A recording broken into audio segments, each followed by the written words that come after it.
Welcome to a revisited review. Yes, a film of old that I've decided to sit down and watch again and share my thoughts with. And today we're taking a look at Halloween H20. Halloween H20. Let's get into this one.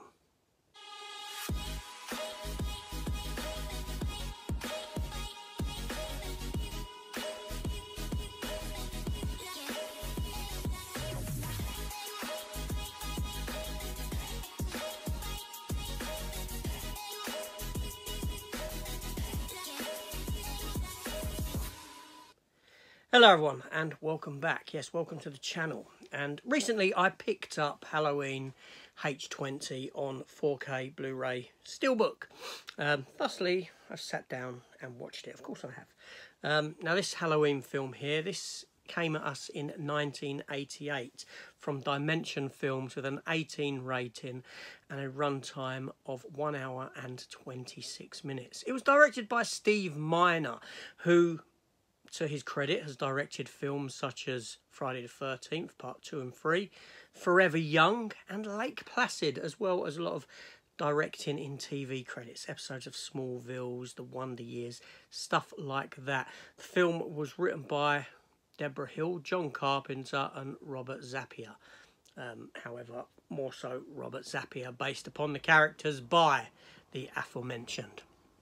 The film is set 20 years after the events of Haddonfield. It's set after, it follows on from Halloween 1 and Halloween 2. Now, the Halloween franchise, as we know, is a mess. It has multiple timelines, it has multiple films that have been dropped and are no longer part of canon, and this is now one of those films because of the 2018 trilogy. But does this film stand up to scrutiny? Do I care? I don't care. I don't care that there's multiple timelines. I'm not as invested in this franchise as what I am with others. I don't care about the multiple timelines. I will just pick up the films that I enjoy from the franchise and leave the others. That's how I can do this one. And so it goes. Halloween H20, Halloween H20. Like I said, the film is set 20 years after the events of Halloween 1 and 2. And Laurie Strode, again played by Jamie Lee Curtis, she has moved away from Haddonfield and she's actually moved to California. She's faked her own death and she's gone by the name Kerry Tate, and she runs this privileged school, this private school, and she's got her own son there, who is played by none other than Josh Hartnett. His name is John.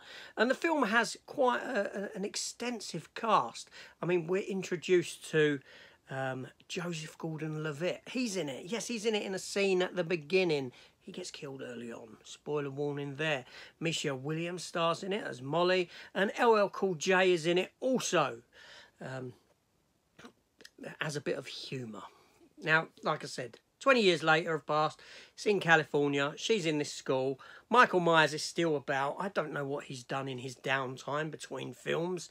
Who knows? Does he live a normal life? Or does he just skulk around playing peekaboo in his little mask? I don't know. But anyway, he's got the foresight to go and hunt down a doctor, a nurse that worked. And she's got files. And these files sort of kind of point him towards where Laurie is. So he kills her. He kills young Joseph Gordon-Levitt with like an axe to the face. No, ain't an axe. It's a bloody ice hockey skate to the face. Yeah, in his face. You don't see it. It's off camera. And then he gets in his car and he drives off to find Laurie Strode. Now, I've always questioned how it is that Michael has managed to drive, even in the first Halloween film. How did he get his driver's license? He was locked up from a young kid age and he was psychotic. He had driving lessons while he was in the mental asylum. They took him out. There was an instructor who said, "We're going to teach you to drive." I don't know. Let's forget about all that stuff. So lo and behold, he goes off. He goes to find her. She has to face her past again, her brother Michael. She has to face off against him while protecting her own son. Her own son is meant to be going on this school trip. He decides not to go. He lies. He doesn't go. Him and some friends hang around just to have a little bit of partying and this sort of thing. But Michael turns up and there you go. That's the film, essentially. But is it any good on a revisit? Now, Dimension films back in the day, they always felt rather cheap to me. And this film is no exception. It feels kind of low on budget in its setting in this school that, to me, it doesn't particularly feel particularly real, like a real set. It may be. It may be surprised me, and it has been filmed on a real location. I don't know. I didn't look into it. But it was nice to see Laurie Strode back. And it was nice to see that she's suffering. She's suffering mental anxiety from the events of 20 years ago.